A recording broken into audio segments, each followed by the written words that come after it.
Et on parle à présent de nos retraites avec l'invité de la rédaction, Gilles Kretz. Comment allez-vous? Très bien, merci. Soyez le bienvenu, directeur adjoint de la CARSAT Alsace-Moselle. Quand on parle des retraites et qu'on entend CARSAT, on ne sait pas forcément ce que c'est. C'est quoi la CARSAT? Alors la CARSAT, c'est un organisme qui a plusieurs missions, hein. Une mission liée à la santé au travail, caisse d'assurance retraite et de santé au travail, prévention des risques professionnels, qui est un secteur d'action sociale, et c'est le sujet du jour, qui surtout gère les retraites, la retraite de base des travailleurs salariés, c'est-à-dire à peu près 70% des actifs. Et c'est Alsace-Moselle. Et c'est Alsace-Moselle, c'est environ quand même 700 000 retraités pour l'Alsace-Moselle, et c'est 6 milliards d'euros par an qui sont versés en Alsace-Moselle. Voilà, on a des petits jeunes d'une trentaine d'années, là, sur ce plateau, des un peu moins jeunes. Quand est-ce qu'il faut commencer à s'intéresser, Gilles, à la retraite? Ouais, je dirais, dès que vous travaillez, quand même, le compteur tourne. Donc, c'est quand même important, quelle que soit la profession, je dirais, d'être déclaré. Je vais dire le plus tôt possible, hein, parce qu'effectivement, à la fin de votre carrière professionnelle, vous serez content d'avoir cotisé dès le début. Après, l'âge de la retraite approchant, hein, c'est 62 ans, l'âge légal. Ouais. Il faut s'y intéresser, effectivement. À partir de 55 ans, je dirais, consulter sa carrière. 59 ans, faire le point, vraiment. Et Avec quelqu'un de chez vous? avec quelqu'un de chez nous, si nécessaire. C'est pas obligatoire, mais c'est fortement recommandé. Et puis après, se mettre d'accord aussi avec soi-même, son entourage familial, professionnel, effectivement, pour faire une demande en ligne, c'est possible. Toutes ces démarches actuellement, vous pouvez les faire en ligne, déposer sa retraite, consulter sa carrière sur le site de l'assurance retraite. Alors il est bien fait, on a quelques images sur ce site internet, vous y allez hein, tranquillement et vous aurez vraiment tout ce qu'il faut pour, même pour vérifier ces périodes de travail, pour calculer votre retraite. S'il manque des périodes de travail, on fait comment, Gilles Kretz? Alors, il faut bien regarder. Alors déjà, il en manque rarement quand même, il faut Ouais. le dire. Le taux d'erreur est faible. Le taux d'erreur est très faible, mais il peut en manquer pour plein de raisons, des périodes par exemple de chômage, de service militaire, etc. Alors là, il faut le signaler. Alors effectivement, quand vous faites le point, comme j'ai dit, à partir de 55, 58, 50, 59 ans, nous le signalez. Et on vous demandera effectivement de fournir les pièces justificatives Faut apporter la preuve, pour valider forcément. votre carrière. Nous, on le fait aussi, c'est-à-dire on regarde à partir d'un certain âge des générations d'assurés, on les questionne, il manque effectivement, on le remarque, hein, il manque quelques années, il n'y a rien, qu'est-ce qui se passe? On questionne aussi les personnes qui effectivement réagissent et nous envoient leurs pièces justificatives. Est-ce que ce sont les 25 meilleures années qui comptent finalement?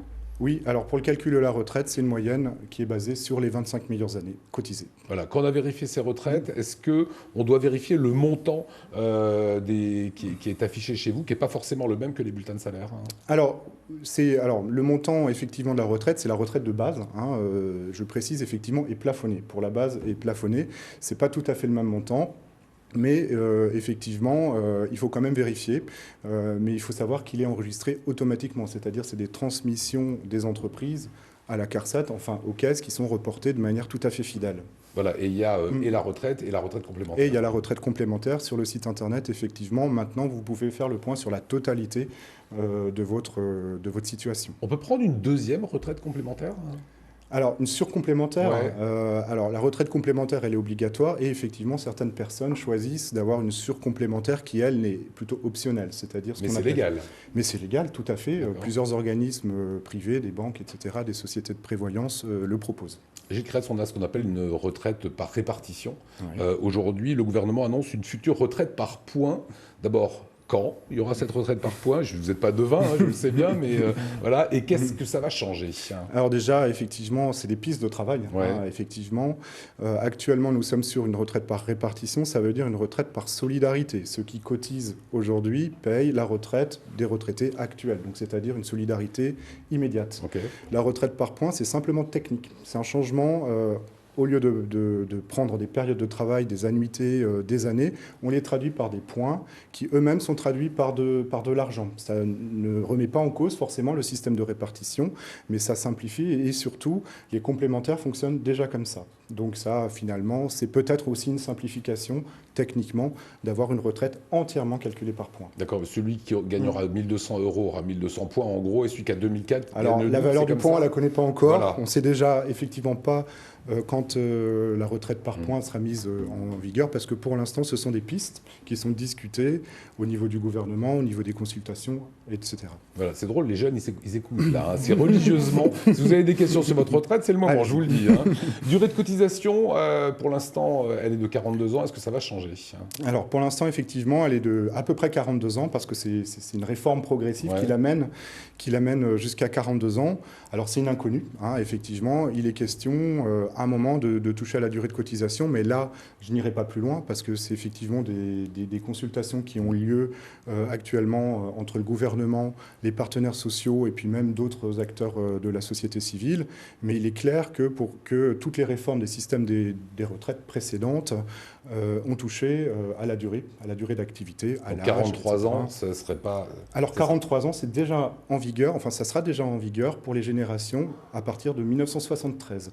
C'est-à-dire le système actuel est encore le fruit d'une réforme, c'est la dernière réforme en date, c'est celle de Marisol Touraine en 2014, qui allonge progressivement la durée de cotisation. Et pour les périodes d'arrêt maladie, ça se passe comment? Est-ce qu'on continue à cotiser? Ça compte? Alors, il y a les périodes validées, les périodes assimilées, etc. Toutes les périodes, on va dire, on n'a pas travaillé, on arrêt maladie, chômage, même service militaire. Enfin, la plupart des périodes font tourner le compteur de trimestre, c'est-à-dire elles comptent dans la durée. Vous cotisez pas, c'est sans doute pas vos meilleures années. On parlait des 25 meilleures années, mais elles comptent quand même dans la durée légale qui vous fera arriver, alors aujourd'hui, pour les gens qui partent en retraite, à 167 trimestres exactement.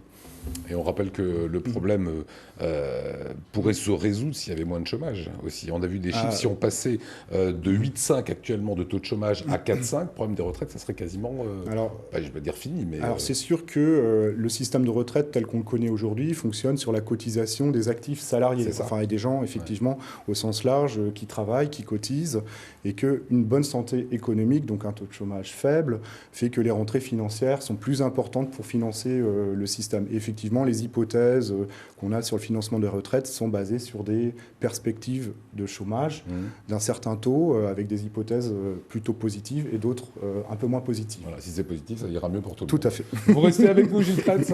Merci à vous, en tout cas, pour ces explications.